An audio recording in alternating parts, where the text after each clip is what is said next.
Hello everyone welcome back to my YouTube channel लोगोफोर आं दा दंफैयो पानबारियाव दा माने राबार बर्डनिफ्राय राबार फुलि होफैदों आरोना दिनै बोख्लायगासिनो दं नोंथांमोननो आं बेखौनो देखायनो होननानै बे भिडिअखौ बानायनाय जाबाय नोंथांमोना भिडिअखौ जोबजासिम नायलांबानो जाबाय दायो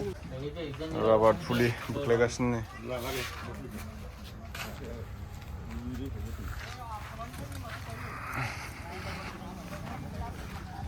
गारियाव थिखोजोब्बाय नै राबार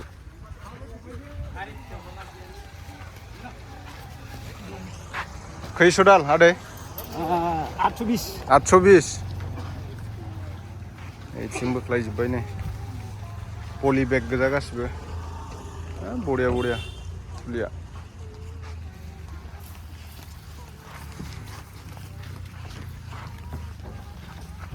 बोख्लायबाबो बोख्लायख'नो हायाखै नै बोख्लायगासिनो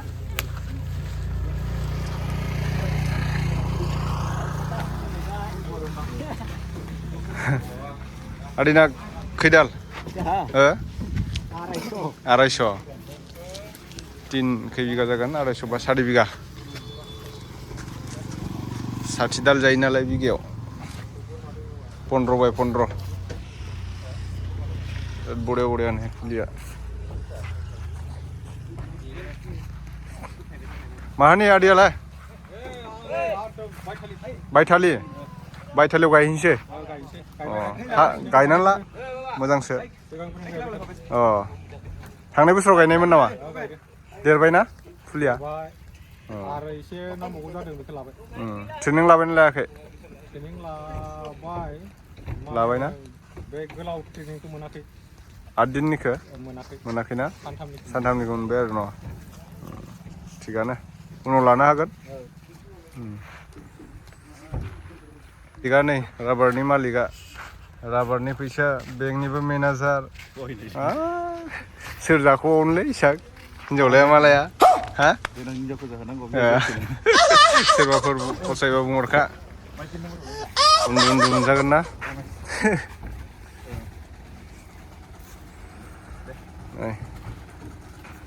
खै हाजार दं बेयाव गासै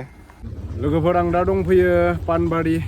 पानबारियाव आरोना राबार फुलि बोख्लायगासिनो दं बेहाय दंफैयो आङो जोंहा फिल्ड अफिसार दंफैयो माने गोदान सोलायबाय आरोना फिल्ड अफिसारा जोंना राबारनिया बेथिं बोख्लायगासिनो नै राबार फुलि बयबो गायनानै लागासिनो दं राबारनि बेसेनखौथ' मिथिखादों पार किल'आवनो 200 थाखा सिदा दायो 200 थाखा सोलिगासिनो 200निबो बारोबो मालाबा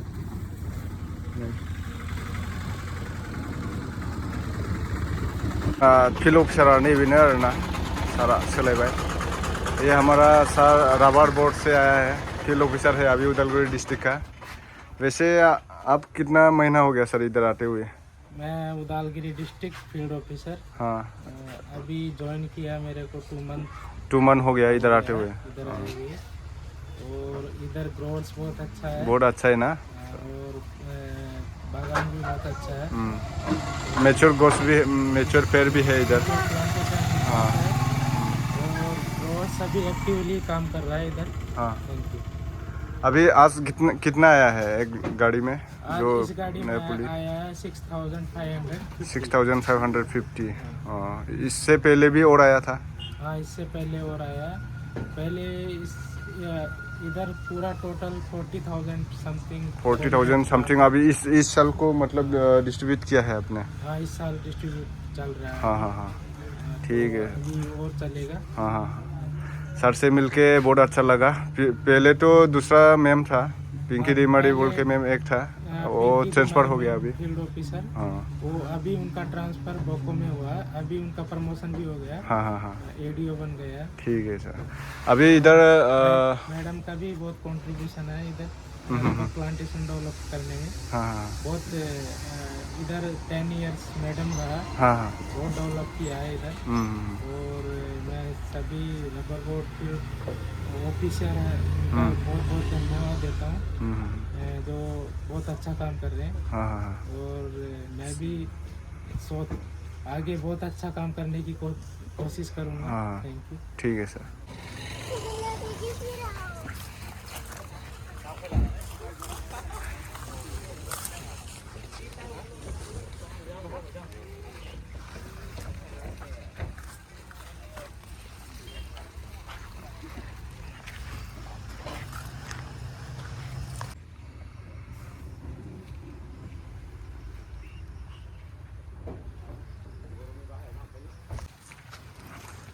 7 बोसोरसोनि उनाव बावदाया कररपति जासिगोन एबार 500 थाखायालाय जाहैखागोनब्रा 7 बोसोरनि उनाव बोख्लायगासिनो नै पानबारियाव नानि लबारनि फैसाजों मा बायगोन हा स्कुटि बायनांगौ ना देनां और सर से मैं एक बात पूछना चाहूँगा अगर और नया ग्रोअर कोई मतलब प्लांटेशन करना चाहो तो उनके लिए क्या जवाब देंगे आप उनके लिए क्या अभी ये प्रोजेक्ट जो ये प्रोजेक्ट चल रहा है वो इसी साल तक था 2025 तक। अच्छा। अगर इस प्रोजेक्ट को आगे रबर बोर्ड एक्सटेंड करता है तो नेक्स्ट ईयर के लिए भी डॉक्यूमेंट जमा कर सकते हैं और नेक्स्ट ईयर भी शायद मिल सकता है पौधा।